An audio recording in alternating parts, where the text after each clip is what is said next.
பேர்லே நேயர்களுக்கு வணக்கம். இன்றைய நேர்காணலில் அரசியல் விமர்சகர் திரு சுமன் கவி அவர்கள் இருந்திருக்கிறார். அவரோடு பேசலாம். வணக்கம் சார். வணக்கம். அதிமுக கூட்டணியில் பிஜேபி 27 தொகுதிகள் ஒதுக்கப்பட்டிருந்தது. அதில் குறிப்பாக பார்க்கும்போது கோவையில் அதிக இடங்கள் வாங்குவாங்க, அதுவும் சென்னையில் அதிக இடம் வாங்குவாங்கன்னு சொல்லி தெரிவிக்கப்பட்டிருந்தது. ஆனால் சென்னையில் மயிலாப்பூர் தொகுதி, கோவைன்னு பார்க்கும்போது கோவை வடக்கு மட்டும்தான், திருப்பூர்னு பார்க்கும்போது திருப்பூர் தெற்கு, அவ்வளோதான் அந்த ஏரியாவில் சுருக்கிட்டாங்க. அதில் பார்க்கும்போது குறிப்பாக அண்ணாமலை அங்கே ஒர்க் பண்ணிட்டு இருந்தார். குறிப்பாக சிங்காநல்லூர் தொகுதி அல்லது கிணத்துக்கடவு தொகுதி, இந்த 2 தொகுதியில் ஏதோ ஒரு தொகுதி வேண்டும் அப்படின்னு சொல்லி அண்ணாமலை ஒர்க் பண்ணிட்டு இருந்தார். அங்கே டிமாண்ட் வச்சுருந்தாரு அப்படிங்கிற செய்தியும் கசிவிடப்பட்டிருந்தது. ஆனால் இப்போது அவருக்கு தொகுதி ஒதுக்காத பட்சத்தில் அவர் அதிருப்தியில் இருக்கார், அவர் மேல் இடத்துல முறையிட்டிருக்காரு, பிஎல் சந்தோஷ் கிட்டையும் முறையிட்டிருக்காரு அப்படிங்கிற செய்திகள்லாம் வந்துட்டுருக்கு. இந்த விஷயத்தை எப்படி பார்க்கலாம்? கூடுதலாக பார்க்கும்போது எல் முருகன் ஆகட்டும், ஏன் ஏபி முருகானந்தம் ஆகட்டும், கருப்பு முருகானந்தம் ஆகட்டும், சீனிவாசன் ஆகட்டும், இவங்க எல்லாமே கடந்த நாடாளுமன்ற தேர்தலையும் போட்டி போட்டாங்க. அவங்களுக்கு சீட் இருக்கும்போது இப்போ அண்ணாமலையுடைய பேர் இந்த உத்தேச பட்டியலில் கூட அடிபடாமல் இருக்குது. அதுக்கு என்ன காரணம் பார்க்குறீங்க? இதுக்கு என்ன காரணம் அப்படின்னு பார்த்தீங்கன்னா 2 முக்கியமான காரணம். ஒன்று பாஜகவின் தலைமை, இன்னொன்று அதிமுகவின் தலைமை. 2 பேருக்குள்ளேயுமே, அதாவது பாஜகவுக்கும் அதிமுகவுக்கும் இடையில ஒரு உள் முரண்பாடு இருக்குது. அது யார் யாரை அழிப்பது, அதிலிருந்து யார் யாரை கட்டுப்படுத்துவது அப்படிங்கிறது. நீங்கள் அதோட வெளிப்பாடு தான் என்டிஏ தலைமையில் கூட்டணின்னு மேலே இருக்கிறவங்க சொல்கிறதும், இல்லை எங்கள் தலைமையில் தான் கூட்டணின்னு சொல்லி எடப்பாடி மற்றும் அதிமுகவினர் சொல்கிறதும் நடந்துக்கிட்டே இருக்குது. ஸோ இதில் யார் அப்பர் ஹேண்டு, யார் அடங்கி போகிறது அப்படிங்கிறது அந்த வார் உள்ளுக்குள்ளே இருந்துக்கிட்டே இருக்குது. அதையும் மீறி அண்ணாமலை அப்படிங்கிற அவரை பொறுத்தவரையிலும் பார்த்தீங்கன்னா அண்ணாமலைக்கு கட்சிக்குள்ளேயும் ஒரு நெருக்கடி இருக்குது, கட்சிக்கு வெளியில் எடப்பாடி பழனிசாமிங்கிற நெருக்கடியும் இருக்குது. மேற்கு மண்டலத்தில் கொங்கு பகுதியில் யார் பிரதான கட்சி, அது மட்டும் இல்லை யார் அவர்களுக்கான பிரதிநிதி அப்படின்னு கன்சிடர் பண்ற இடத்துல இந்த கூட்டணி என்டிஏ கூட்டணி இருக்குது. இப்போ அவர்களுக்கு மாற்றாக, அவர்களுக்கு எதிராக திமுக வேறு வேறு நபர்களை இறக்குகிறது. கரூர்ல செந்தில் பாலாஜி இருக்கிறாரு, அதுபோக பல்வேறு நபர்களையும் அவர்கள் களமிறக்குறாங்க. ஆனால் முத்துசாமி இருக்கிறாரு. ஆனாலும் கூட அதிமுகவில் நான் தான் இங்கு பிரதானமானவன், அதே மாதிரி இந்த வலதுசாரி கூட்டத்தில் என்டிஏ கூட்டணியில் நான் தான் முக்கியமானவன், அதனால என்னுடைய ஹோல்டு இருக்கணும்னு சொல்லி எடப்பாடி பழனிசாமி நினைக்கிறார். அதை சாதிக்கவும் செய்து விட்டார். அதோட பொருள் என்னன்னா, உங்களுக்கு கன்னியாகுமரி தொகுதி அதில் பெரும்பகுதி நான் உங்களுக்கு கொடுத்துறேன், ஒரு தொகுதி மட்டும்தான் அவர்கள் நிற்கலன்னு நினைக்கிறேன், மற்றது எல்லாத்துலேயும் அவங்க தான் நிற்கிறாங்க. அதே மாதிரி மேற்கு மண்டலத்தில் எனக்கு ஹோல்டிங் இருக்குது, நான் பெரும்பகுதி வைத்துக் கொள்கிறேன். அதே மாதிரி வடக்கே பாமகவுக்கு என்ன உரிய தொகுதிகள் உண்டோ அதை கொடுத்துருக்காங்க. ஸோ பரவலா பார்த்தீங்க அப்படின்னு சொன்னா தெற்கே பாஜக அதிகமாகவும், அதற்கு கொஞ்சம் வடக்க வந்தீங்க அப்படின்னு சொன்னா, அதாவது மிடில்லையோ கொஞ்சம் தள்ளி வந்தீங்கன்னா இவர் டிடிவி தினகரனுக்கும், மேற்கு மண்டலத்தில் அதிமுகவும், வடக்கே பாமகவுக்கும் மாம்பழத்திற்கும் அன்புமணி ராமதாஸுக்கும் கொடுத்துருக்காங்க. சென்னையில் பெருவாரியாக அவர்கள் இருக்கிறார்கள்னாலும் முக்கியமான இடங்கள்ல பாமகவுக்கும் சேர்த்து கொடுத்துருக்காங்க. இதுதான் சினாரியோ. அப்படி இருக்கும்போது அண்ணாமலையை பொறுத்தவரையிலும் அண்ணாமலையை ஓரங்கட்ட வேண்டும், அவர் அடுத்த கட்டமா போயிடக்கூடாதுன்னு உட்கட்சிக்குள்ளேயும் பூசல் இருக்குது, எதிராலையும் இருக்குது. அது ரெண்டும் தான் இந்த இடத்துல பிரதிபலிச்சிருக்குது. இன்னும் கூடுதலா உங்களுக்கு எக்ஸாக்டா சொல்றேன், எல் முருகனுக்கு சீட் வேணும்னு நினைக்கிறாங்க. அதன் அடிப்படையில தான் அவினாசி தொகுதியை அவங்க கேட்கறாங்க. அவினாசி தொகுதி என்பது 84க்கு முன்னால இருந்தே தொடர்ந்து அதிமுக வெற்றி பெறுகிற ஒரு இடம். 1996 மட்டும்தான், அந்த வைப்போட் ஆன காலகட்டத்தில் மட்டும்தான் அதிமுக ஜெயிக்க முடியல.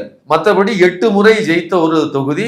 குறிப்பா அதிமுகவினுடைய முன்னாள் சபாநாயகர் தனபால் அவர்களுடைய தொகுதி. அவருக்கு இன்னைக்கு உடம்பு சரியில்லை, அவரால் களத்தில் இயங்க முடியாதுங்கிறது ஒரு காரணமா இருந்தாலும், அவருடைய பையன் தாவேகாவுக்கு போயிட்டாரு.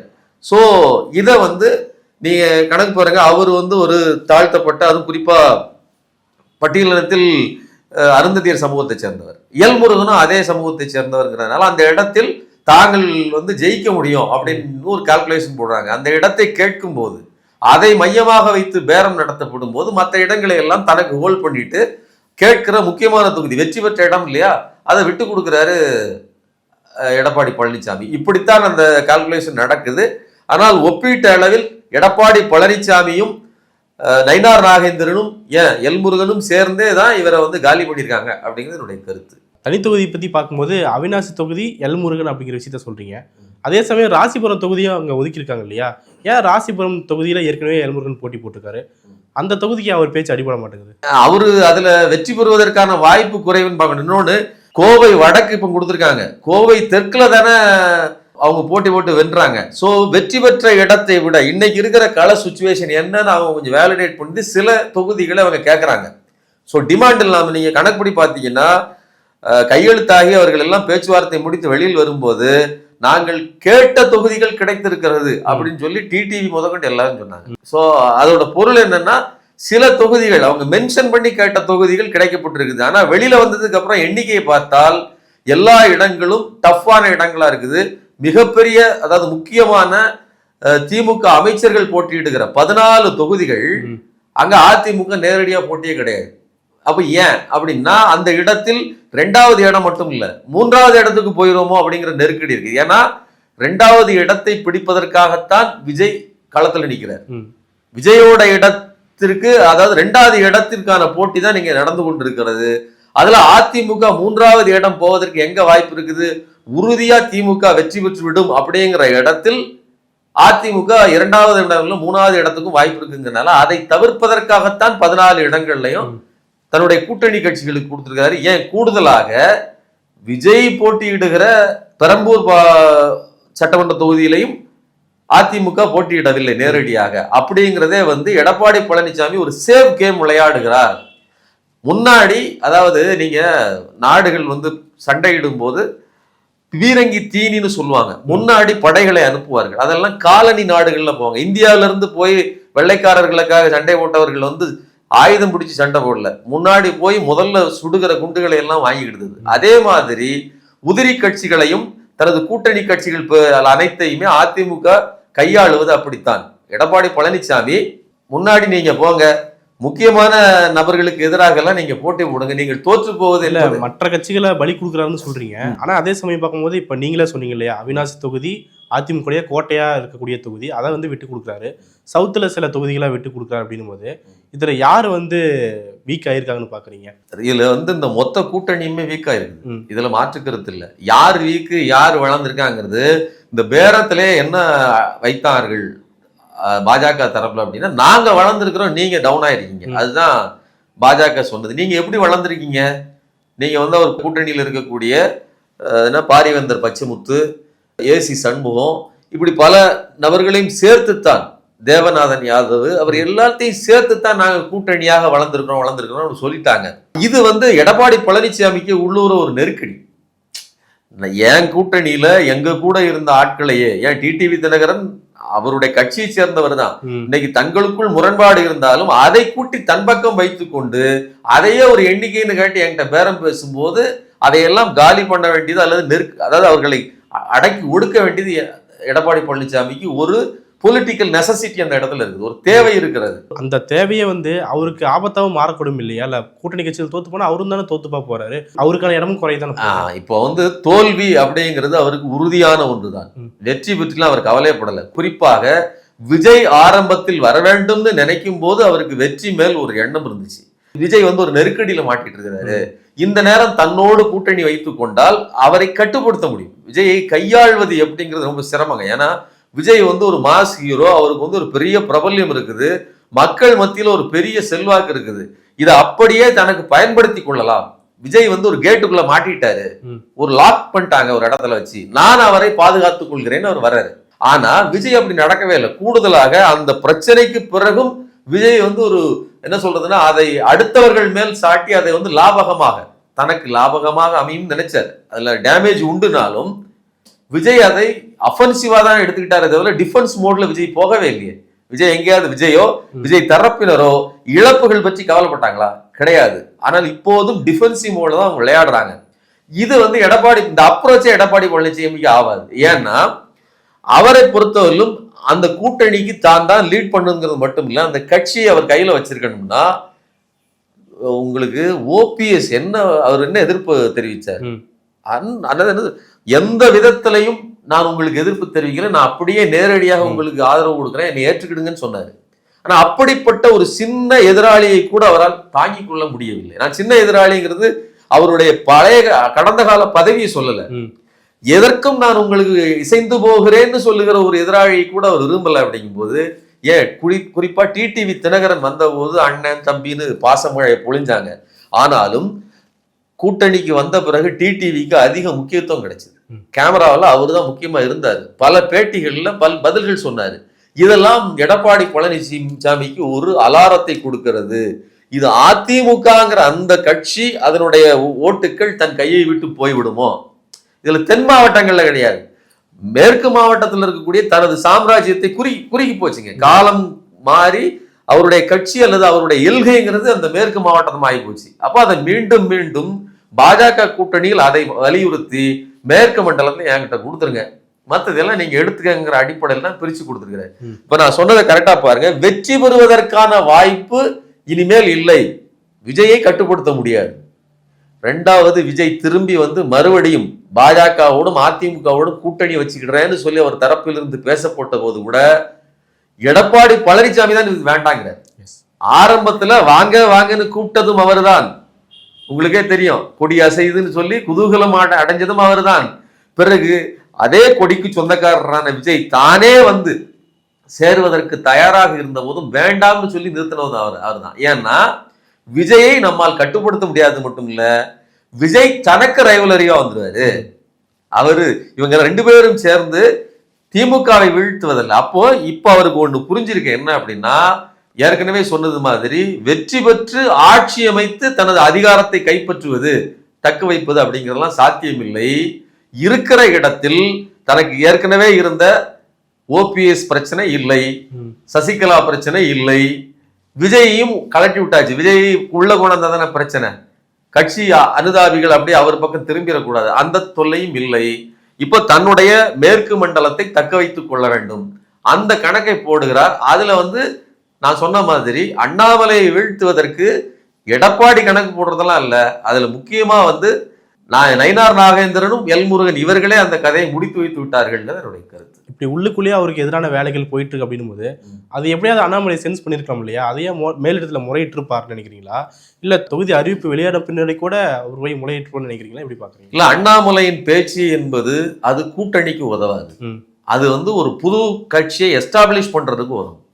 நீங்க விஜயை பொறுத்தவரையிலும் பாத்தீங்கன்னா, விஜயோட அப்ரோச்சே பாத்தீங்கன்னா அவருடைய பிரபல்யம் ஒரு புது கட்சி எஸ்டாப்ளிஷ் பண்றதுக்கு உதவும். ஆனா அதை நீடித்து நிலைவர செய்வதற்கான ஆற்றல் விஜய்க்கு இருக்கான கிடையாது. ஏன்னா அதுக்கு கூட்டணி வேணும், அதுக்கு வந்து ஒரு ஃபிளெக்சிபிலிட்டி வேணும்.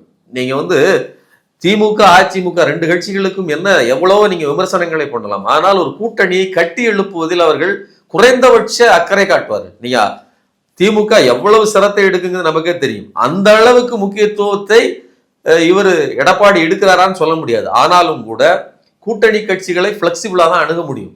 அதை எடப்பாடி பண்றாரு. இதே மாதிரியான அப்ரோச் வந்து உங்களுக்கு பாஜக தலைவர் நயினார் நாகேந்திரன் இருக்கிறதுனாலதான் அவரை கொண்டு வந்து இந்த இடத்துல வைக்கிறாங்க. சரிங்களா? இப்போ கூட்டணி வேண்டாம்ங்கிற காலகட்டத்தில், அதுவும் குறிப்பா வந்து அந்த இடத்துல 2024 தேர்தலில் அண்ணாமலையை வைத்து சோதித்தது என்பது மிகப்பெரிய தோல்வி. நம்பரை மீண்டும் மீண்டும் இந்த பாஜக சொல்லுது, எங்களுக்கு 18.5% நாங்க தரித்து 11.5%, அதை மீண்டும் மீண்டும் சொல்றாங்க. அதுல எந்த லாபமும் இல்லை. இன்னைக்கு பெரிய லாபத்தை அவர்கள் பெற்று விட்டார்களா அப்படின்னா கிடையாது. கணக்குப்படி 2024 அதிமுகவோடு இணைந்து நின்றிருந்தால், கொஞ்சம் நெளிஞ்சு போயிருந்தா, அவங்க சொல்றது கொஞ்சம் அட்ஜஸ்ட் பண்ணி போயிருந்தா, குறைந்தது 3-4 சீட்டாவது எம்பி சீட் கிடைச்சிருக்கும். அது நேரடியாக இவர்களுக்கு கிடைக்குன்னு சொல்ல முடியாது. அதிமுக கிடைச்சிருந்தா லாபம் அவர்களுக்கு தான். ஏன்னா மொத்த இதுல அவங்க கூட்டணியில் இருப்பாங்க இல்லையா? அப்படிப்பட்ட வாய்ப்புகளை அண்ணாமலை தான் தட்டி கழித்தார். அதான் காணாமல் போச்சுது. அதனால இதை வந்து மேலிடம் புரிஞ்சுக்கிட்டு, இனிமேல் அண்ணாமலையின் பேச்சை கேட்டு நாம் செயல்பட முடியாது. நீங்க ஆரம்பத்துல உங்களுக்கு தெரியும், பல நேரங்களில் பிரச்சனைகள் வரும்போது ஏதாவது போய் சொல்ல போகும்போது நீங்க வந்து முன்னாடியே அண்ணாமலை அங்க போயிருப்பாரு. எடப்பாடியே கூட்டணி விவகாரம் குறித்து பேசுவதற்காக சொல்வதற்காக போகும்போது அண்ணாமலை அங்க போய் அமித்ஷாவை சந்தித்து அவர்களுக்கு எதிராக முடிஞ்சு விடுற வேலையெல்லாம் பார்த்தார். இதையெல்லாம் எடப்பாடி மெல்ல மெல்ல தவிடுபடி ஆக்கி இருக்கிறார். அப்படிங்கிறது தான் இந்த கூட்டணியில் இப்போது அண்ணாமலைக்கான சிங்கானல் தொகுதியும் கிணத்துக்கடவு தொகுதியும் வந்து தள்ளி போயிருப்பதற்கும், அதிமுக வசம் முழுவதுமாக 10 தொகுதிகளில் 9 தொகுதி அவர்கள் கைவசம் இருப்பதற்கும் காரணம். இப்போ இன்டர்னல் ஃபேக்டர்ஸ் எல்லாம் தாண்டி இப்போ அண்ணாமலையை வெளியே பார்க்கும்போது அது வந்து கட்சி நல்லா டெவலப் பண்ணியிருந்தாரு, யாத்திரை போயிருந்தாரு அப்படிங்கிற கருத்து நிலவரதா சொல்றாங்க. கோயம்புத்தூர் தொகுதியில் போட்டி போடும்போது 2ஆம் இடம் வந்திருந்தாரு. அப்படி 2ஆம் இடம் வந்தவருக்கு இப்போ சீட் இல்லை அப்படிங்கிறது மக்கள் மத்தியில் என்ன பர்செப்ஷனை ஏற்படுத்தும்? இல்லை பாஜக அவர் வந்து ஒடுக்கப்பாகன்ற பர்செப்ஷனை வச்சுக்குவாங்களா? இல்லை எப்படி புரிஞ்சுக்கலாம்? இது உள்ளுக்குள்ள, அதாவது கோவை மாவட்டத்தில் மட்டுமில்லை, அந்த தொகுதிகளில் மட்டுமில்ல, ஒட்டுமொத்தமாகவே தமிழ்நாடு முழுவதுமே அண்ணாமலைக்குன்னு ஒரு கிரேஸ் இருக்குது. எப்படி இன்னைக்கு விஜய்க்குன்னு ஒரு பெரிய ஒரு கூட்டம், அதாவது ஒரு என்ன சொல்றோம், யங்ஸ்டர்ஸ், ஏதாவது ஒரு புதிய மாற்றத்தை விரும்புகிறவர்கள், திரைப்பட ரசிகர்கள் இருக்கிறாங்களோ, அதே மாதிரி ஒரு ஹீரோ வொர்ஷிப்பிங் மென்டாலிட்டி கொண்ட, ஒரு நாயக வழிபாடு கொண்ட, இப்படி பேசணும், இப்படி ஆக்ஷன் பண்ணணும் அப்படின்னு எதிர்பார்க்கக்கூடிய ஒரு இளம் ரத்னம் குறிப்பிட்ட அளவு அவர்களை நம்புகிறார்கள். பெண்கள் ஒரு குறிப்பிட்ட பெர்சன்டேஜ் அண்ணாமலையை நம்புகிறார்கள். அவர் இன்னைக்கு ஒதுக்கப்பட்டிருப்பது என்பது உள்கட்சிக்குள்ளேயே பாஜக மேலேயே பெரிய அதிருப்தியை ஏற்படுத்தும். கண்டிப்பா இன்னும் கூடுதலா உட்கட்சி பூசல் இது பெரிய பிரச்சனையாக வடிப்பதற்கு கூட வாய்ப்பு இருக்குது. நீங்க மற்ற மாநிலங்கள்ல, மேற்கு வங்கத்துல இப்ப கூட ஒரு வீடியோ வந்திருக்குது, கட்சி ஆபீஸ சீட்டு கொடுக்கலன்னு சொல்லி பாஜக காரர்களே அடிச்சு உடைக்கிறாங்க. அப்படிப்பட்ட கட்டுப்பாடற்ற கட்சி தான். அதுக்கு எங்கேயும் ஒன்றும் பெரிய ஒழுக்கமோ அதுக்கான நேர்மையான ஒன்றும் கிடையாது. ஸோ சொந்த கட்சிக்குள்ளேயே லாபி காரணமாக அடித்து உடைப்பது தான் தேசிய ஒரு என்ன சொல்றதுன்னா நாகரிகமாக இருக்கும் பட்சத்தில் அதை அண்ணாமலை ஆதரவாளர்கள் பின்பற்ற மாட்டார்கள்னு ஒரு கட்டாயமும் கிடையாது. அதனால அந்த கட்சி ஒரு புதிய ஒரு இலக்கணத்தை தமிழ்நாட்டில் எழுதுவதற்கு வாய்ப்பு இருக்கிறது. வாய்ப்புனா தேர்தலில் தனியா போட்டியிடுறதுலாம் இல்ல, அடிச்சு உடைச்சதுங்க நம்ம பார்த்திருக்கோம் இல்லையா? அதே மாதிரி ப்ரொட்டஸ்ட்ங்கிறது தன்னுடைய ஆதங்கத்தை, தன்னுடைய ஏமாற்றத்தை வெளிப்படுத்துவது. அண்ணாமலை தரப்பில் கண்டிப்பாக வெளிப்படுத்துவார். இன்னும் கூடுதலா நான் சொல்லியிருந்தேன், அண்ணாமலை தான் எங்களை இந்த கூட்டணிக்கு கொண்டு வந்தார், வருவார்னு சொன்னார். டிடிவி தினகரன் என்ன சொன்னாரு, என்டிஏ கூட்டணிக்குள் எங்களை அண்ணாமலை தான், நாங்க அண்ணாமலைக்கு எதிர்பார்த்துட்டு இருக்கிறோம் அப்படின்னு சொன்னாங்க. இவர் செங்கோட்டையன் முதற்கொண்டு அதைத்தான் எதிர்பார்த்தார். ஆனா கடைசியில செங்கோட்டையன் ஒண்ணு முடியாம தான் போனாரு. அதே மாதிரி டிடிவி தினகரன் ஒரு மாதிரி உள்ள சேர்த்துக்கிட்டாலும் கூட இப்பவும் டிடிவி தினகரனுக்கு கிடைத்திருக்கிற தொகுதிகளும் அவருக்கு ரொம்ப வாகான தொகுதிகள், வெற்றி வாய்ப்பு அப்படி பிரகாசமா இருக்கு அப்படின்னு சொல்ல முடியாது. அப்போ இது எல்லாமே எல்லாருக்குள்ளும் ஒரு கலகலப்பை ஏற்படுத்தி இருக்கிறது. குறிப்பா 5 தொகுதிகள் தமிழ் மாநில காங்கிரஸ் கொடுத்துருக்காங்க. அந்த தொகுதியில ஏன் தான் கொடுத்தாங்கன்னு தெரியல. கண்டிப்பா தோல்வி அடைந்து விடுவோம். அதுல பாஜக சிலர் கூட சொல்றாங்க, என்ன சொல்றதுன்னா 10 தொகுதி கொடுத்தா அதுல 2வது கொஞ்சம் சோட போகிற தொகுதி, ஜெயிக்க முடியாத வாய்ப்பற்ற தொகுதி இருக்கும், 7ல ஜெயிக்கலாம் இல்லையான்னு சொல்றாங்க. அப்படி எடுத்துக்கிட்டாலும் கூட 5 தொகுதியில ஒரு தொகுதி கூட ஜெயிக்கிறதுக்கான வாய்ப்பற்ற தொகுதிகளை கொடுத்திருப்பதுங்க திட்டமிட்டு தமாக கட்சி காலி பண்ணுவதற்கான, அதான் சொல்றாங்க, முடிச்சு விட்டீங்க போங்க அப்படின்னு சொல்றாரு இல்லையா, அதே மாதிரியான ஒரு டயலாக போட்டு முடிச்சு விட்டாங்க அவருக்கு அப்படிங்கிறது தெரியுது. நீங்க அதிமுக பத்தி சொல்லும்போது, எடப்பாடியோட முடிவு பத்தி சொல்லும்போது, தானும் அழிஞ்சாலும் பரவாயில்ல, மற்ற கட்சிகளும் வளரக்கூடாது அப்படிங்கிற விஷயத்தை அவர் பின்பற்றாரு அப்படிங்கிற அர்த்தம் தான் புரிஞ்சுக்க முடியுதா? இல்ல தான் அழியணுங்கிறது, நீங்க அழிவு அப்படிங்கிறது வெற்றி பெற்றால் மட்டும்தான் வாழ்வு, வெற்றி இல்லை என்றால் அழிவு அப்படிங்கிறது உங்களுடைய கணக்கு, நீங்க சொல்ல வர்றது.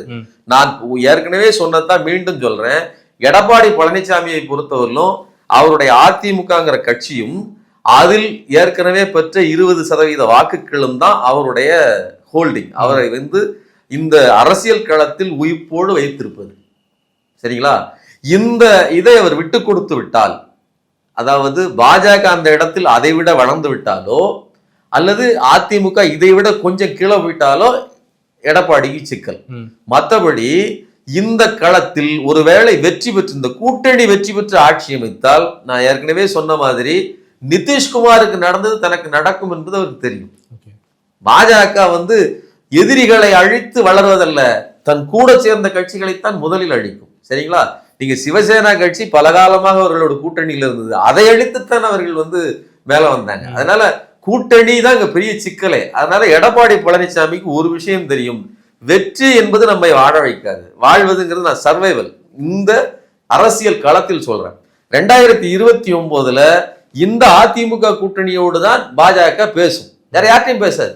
யோசிச்சு பாருங்க, இப்போ இந்த தேர்தலில் அவர் 20% 22% வாங்கி வச்சுட்டாரு, மற்றவர்கள் வாங்குறாங்க, அவர் இதுலயே முடிச்சிட்டாரு. இந்த அதாவது என்ன சொல்றதுன்னா ப்ரீ எலெக்ஷன்லே இதுலயே முடிவு பண்ணிட்டாரு தனக்கு என்ன வாக்குகள் வர வேண்டும், எது வெற்றி பெற வேண்டும், மற்றதெல்லாம் தட்டி கழிச்சு விட்டாப்ல.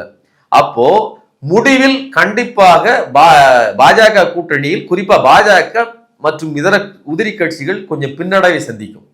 அந்த சந்திப்பது என்பது அவர்களுடைய பேர வலிமையை குறைக்கும். 2029 எடப்பாடி பழனிசாமி தான் என்டிஏ கூட்டணியில அப்பர் ஹேண்ட் எடுத்து வேலை செய்வார். இல்ல இன்னொரு பக்கம் பார்க்கும்போது ஒரு தோல்வி பெற்றுட்டாருன்னா 11 தோல்வி பழனிசாமி அப்படிங்கிற விஷயம் மக்கள் மத்தியில வந்து பேசு பொருளாகும் இல்லையா? அது பிரச்சனை இல்லை. தொண்டர்கள் சோர்வடைவாங்க இல்லையா? அல்ல, அது தொண்டர்கள் சோர்வடைவாங்க, ரைட்டு. அது ஒண்ணும் பெரிய பிரச்சனை இல்லைங்க. எடப்பாடி பழனிசாமிக்கு வெற்றி பெற்று எதையோ ஒன்றை அடைய வேண்டும் அப்படிங்கிற எண்ணம்லாம் இல்லைங்க. வெற்றி பெற்றால் சர்வே பண்ண முடியாதுங்கிறது பாஜகவின் மந்திரம்.